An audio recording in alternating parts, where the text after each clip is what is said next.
Salam əziz izləyicilər. Sizə bugün maraqlı bir mövzudan danışmaq istəyirəm. Göründüyü kimi burada bir kitabın üzünü görürsüz. Kitabın adı O Qurbağanı Ye adlanır. Günlərin birində O Qurbağanı Ye adını mən eşitdim və mənə çox maraqlı gəldi. Getdim həmin kitabı aldım, oxudum. Çox da maraqlı bir kitab idi və istədim ki, öz biliklərimi sizinlə bölüşüm. Çünki bəzən, çoxu vaxt, bəzən yox, çoxu vaxt insanların kitab oxumağa vaxtı olmur, ya həvəsi olmur. İstədim ki, qısa videolarla sizə bu üsulları, baxın indi burada oxuyacağım kitabın üzünü, sizə bir-bir qeyd edim. Bu kitabın müəllifi Brian Tracy'dir. Brian Tracy nə yazırdı? Baxın bu kitabın üzündə nə yazılıb. Bu kitab sizin iş bacarığınıza və əldə edə biləcəyiniz nəticələrə güclü təsir edəcək. Yəni sizin işinizi güclü təsir edəcək. Siz hər hansı bir işdə işləyirsinizsə, fərqi yoxdur. İstəyirsiniz məktəbli olun, istəyirsiniz böyük olun, hər hansı bir işinizə güclü təsir göstərəcək. Siz həmin işinizi daha tez çatacaqsınız. Hədəfinizə daha tez çatacaqsınız.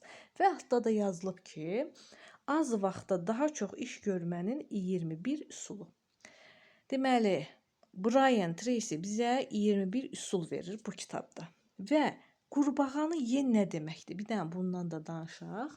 Qurbağa ən böyük iş deməkdir. Yəni Brian Tracy'nin fikrincə qurbağa bizim gündəlik görəcəyimiz ən böyük işdir.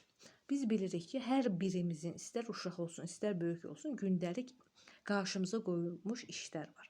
Məsələn, uşaq deyəndə məktəblərin qarşısında nə ola bilər? Tutaq ki, bir məktəbli bugün riyaziyyatdan 300 test işləməlidir və həmin o 300 testi o təxirə salır.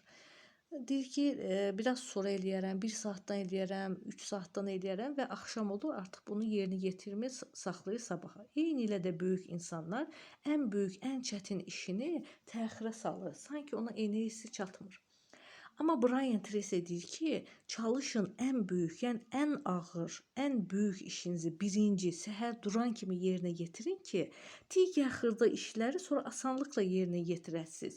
Yəni ki, biz ən böyük işimizi yerinə yetirdiksə, artıq özümüzü çox rahat hiss edirik, çox sevinirik. Yəni sanki bizim keyfimiz qalxır, sevinirik və digər işlərimizi də çox asanlıqla yerinə yetiririk. Bu belə. İkincisi, mən istəyirəm ki, qısa videolarda sizə hər bir üsulu qeyd edim. Siz də birlikdə mən dedikcə siz də həmin üsulları yerinə yetirin. Yəni bu videolar boş-boşuna baxıb keçməyin. Bunun üçün birinci üsuldan sizə danışmaq istəyirəm. Biz qeyd elədik ki, Brian Tracy 21 üsul vermişdir. Amma bu birinci üsulun özü də 7 addımdan ibarətdir. Baxın, 7 addımdan ibarətdir. Bu addımlar biraz geniş olduğu üçün bugün istəyirəm ki, yalnız birinci addımdan danışım. Amma siz bu tapşırığı yerinə yetirdikdən sonra sabah digər 6 addımı birlikdə yerinə yetirərsiniz. Yəni sabah 6 addımdan sizə danışaram. Birinci addım nədir? Çətin bir şey deyil birinci addım, amma gərək düşünəsiz. Yəni böyük bir iş deyil, amma böyük bir düşüncədir mənə fikrimcə. Bu nə deməkdir? Bu o deməkdir ki, birinci addım hədəflərimizdir bizim, hədəflərimiz.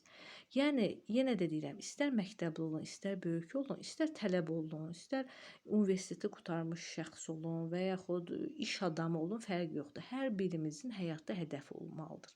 Olur və yaxud olmalıdır. Bəzən uşaqlardan soruşanda deyirsən ki, hədəfi nədir deyə hələ seçməmişəm. Bu olmaz. Mütləq insanın hədəfi olmalıdır. Bugünkü tapşırığımız nədən ibarətdir? Brian Tracy deyirdi ki, birinci növbədə hədəfinizi tapın. Hədəfinizi tapın ki, digər tapşırıqlara keçək. Və mən də sizə tapşırığı verirəm. Bugün istər gecə yatanda fərqi yoxdur, səhər duranda, yəni beyninizin təmiz vaxtında oturun, düşünün ki, mən hansı hədəfim var, mənim hansı hədəfim var, mən hansı hədəfə çatsam, özümü xoşbəxt hiss edərəm. Və yaxud hansı işdə işləsəm, özümü xoşbəxt sanaram. Daha çox hansı işlə həm özümə, həm də digər insanlara fayda verə bilərəm. Bunları düşünün. Hədəfinizi tam aydın konkretləşdirdikdən sonra digər 6 addıma keçəcəyik. Tapşırığımız bu qədər. Sağ olun.